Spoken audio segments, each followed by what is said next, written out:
Everyone, this is the fourth week of practicing pronunciation for listening and speaking for academic purposes project. By the time you finish watching this video, 8 million cups of coffee will have been drunk all over the world. Coffee has been consumed for at least 1.5 years, and some say its impact is so great that it helped fuel the Enlightenment, which gave rise to some of the big ideas to underpin the world as we know it. The main active ingredient of coffee is caffeine, which is considered the most widely consumed psychoactive drug on the planet. So where does coffee come from and what does it do to us when we drink it?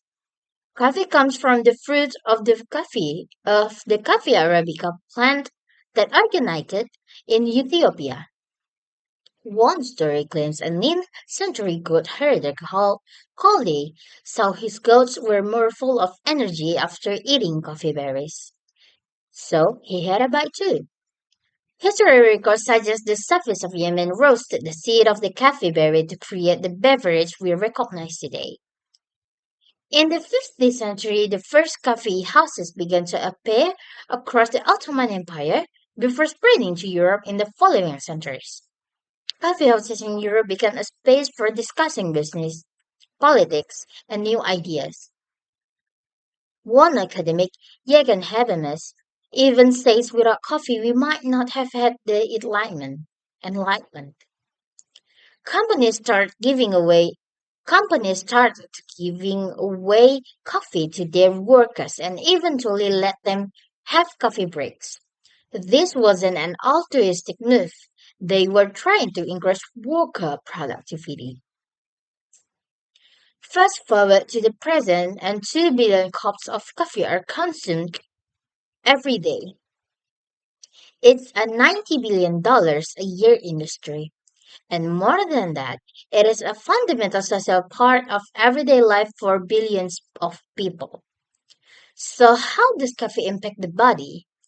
When caffeine enters your digestive system, it is absorbed via the intestine into the bloodstream. But the effect only starts when caffeine hits the nervous system. This happens because caffeine has a chemical structure very similar of to that of a substance produced by our own body, adenosine. Caffeine, caffeine binds to the body's adenosine receptor, which can be found on the surface of nerve cells. It's like a key opening a lock. Adenosine is known to slow down the sympathetic nervous system. It reduces it reduces your heart rate and generates a state of drowsiness and relaxation. By blocking these receptors, caffeine generates the opposite effect. Your blood pressure, for example, may increase slightly, especially if you are not used to drinking coffee often.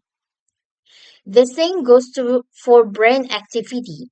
Caffeine stimulates the brain, suppresses hunger, and helps you stay in a state of alertness, so you can concentrate for longer.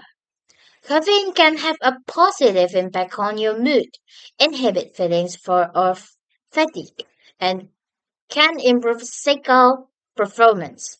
So many athletes use it as a supplement. These effects can last between 15 minutes and 2 hours. The body removes caffeine 5 to 10 hours after consuming it, but caffeine's residual effects can last even longer. Coffee also requires care when it's drunk.